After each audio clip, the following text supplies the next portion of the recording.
ओम नमः शिवाय।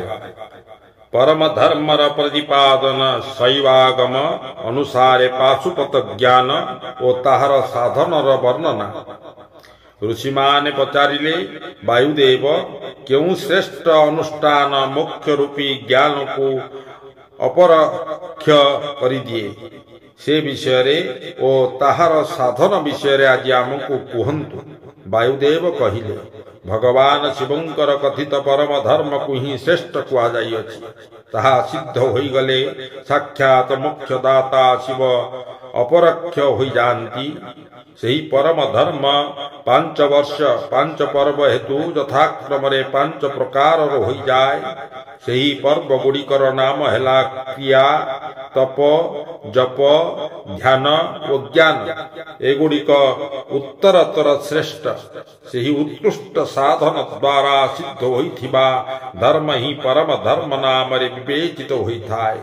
जोंठी परोक्ष ज्ञान मध्य अपरोक्ष ज्ञान होई मोक्षदायक होइथाय। वैदिक धर्म 2 प्रकार, परम और अपरम। धर्म शब्दर प्रतिपाद्य अर्थरे आमर श्रुति ही प्रमाण जोग पर्यंत जो परम धर्म अछि ताहा श्रुति मानकर क्षीरभूत उपनिषद रे वर्णित एवं अपरम धर्म ताहार तले श्रुतिर मुखभागर अर्थात संहिता मंत्र द्वारा प्रतिपादित होइअछि। जो वेदांत वर्णित धर्म रे पशुबद्ध जीवंकर अधिकार नाही ताहाकु परम धर्म कुहा जाइथाय धरा जाइछि। तहिरु भिन्न जोग यज्ञादि रे समस्तंकर अधिकार थिबारु ताहा साधारण बा अपरम धर्म बोला जाइथाय। अपरम धर्म ही परम धर्मर साधन। धर्मशास्त्रादि द्वारा ताहार विस्तार पूर्वक संगपांग निरूपण होइअछि। भगवान शिवंक द्वारा जो परम धर्मर प्रतिपादन होइछि ताहार नाम श्रेष्ठ अनुष्ठान। इतिहास पुराण रे ताहा कौनसी प्रकार विस्तारित होइछि सत, किंतु शैव शास्त्र रे ताहार विस्तार को सांगपांग निरूपण करा जाइअछि। सेठारे ताहार स्वरूप को सम्यक रूपरे प्रतिपादन करा जाइअछि। तत्सहित ताहार संस्कार अधिकार मध्य सम्यक रूपे विस्तार पूर्वक वर्णित होइअछि। शैव आगमरे श्रोत अश्रोतर नामर 2 भेद रहिछि। जहा श्रुति रे सारतत्व रे संपन्न ताहा श्रुत एवं जहा स्वतंत्र ताहा अश्रुत। स्वतंत्र शैवागम प्रथमे 10 प्रकार थिला, परे 18 प्रकार होई गला। ताहा कायिक आदि साग्यरे सिद्ध होई सिद्धांत नाम धारण करिथाय। श्रुति सारमय शैव शास्त्र 100 कोटि श्लोक रे विस्तारित। सेतिरे उत्कृष्ट पाशुपत व्रत पाशुपत ज्ञान वर्णना करा जाइअछि। जुग जुगरे शिष्य को ताहा उपदेश देबा पाई भगवान शिव स्वयं योगाचार्य रूपरे नाना स्थान रे अवतरित होई ताहार प्रचार करंती। एही शैव शास्त्र को संक्षिप्त करी ताहार सिद्धांत को प्रवचन करिथांती। मुख्यतः 4 जन महर्षि। सेमाने हेले रुरु, दधीचि, अगस्ती, महायशस्वी उपमन्यु। सेमानंकु संहिता गुड़िकर प्रवर्तक पाशुपत बोली बुझिबा उचित। सेमानंकर संतान परंपरा रे शह शह हजार हजार गुरुजनंकर आविर्भाव होइअछि। पशुपत सिद्धांत रे जो परम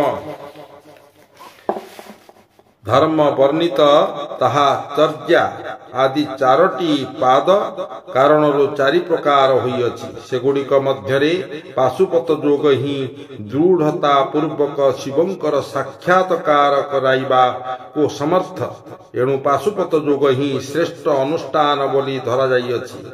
सेतिरे भी ब्रह्मा जो उपाय करिछंती एबे ताहार वर्णना करा जाइअछि।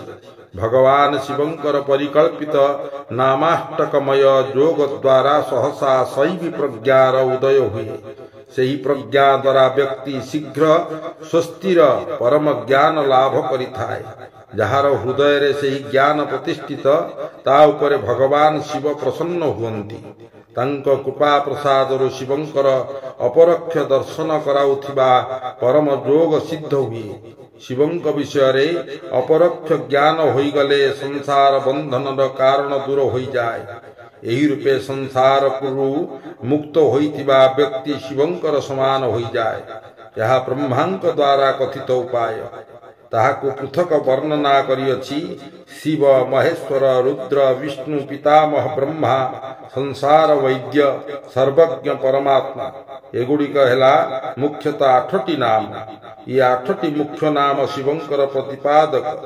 ଏଥିମଧ୍ୟରୁ ପ୍ରଥମ 5ଟି ନାମ ଯଥାକ୍ରମେ ଶାନ୍ତ୍ୟତୀତା ଆଦି 5 କଳା ସହ ସମ୍ବନ୍ଧିତ ହୋଇଥିବାରୁ ଏବଂ ସେହି 5 ଉପାଧିକୁ ଗ୍ରହଣ କରିଥିବାରୁ ସଦାଶିବ ଆଦିଙ୍କର ବୋଧକ ହୋଇଥାନ୍ତି।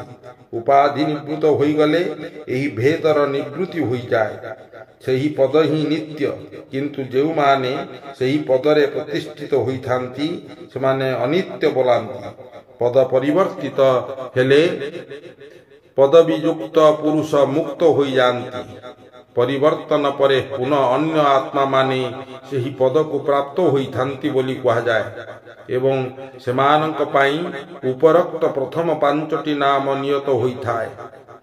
ଉପାଦାନ ଆଦି ଯୋଗରେ ଅନ୍ୟ 3ଟି ନାମ ସଂସାର ବୈଦ୍ୟ, ସର୍ବଜ୍ଞ ଓ ପରମାତ୍ମା ମଧ୍ୟ ତ୍ରିବିଧ ଉପାଧିର ପ୍ରତିପାଦନ କରି ଶିବଙ୍କଠାରେ ହିଁ ଅନୁଗତ ହୁଅନ୍ତି।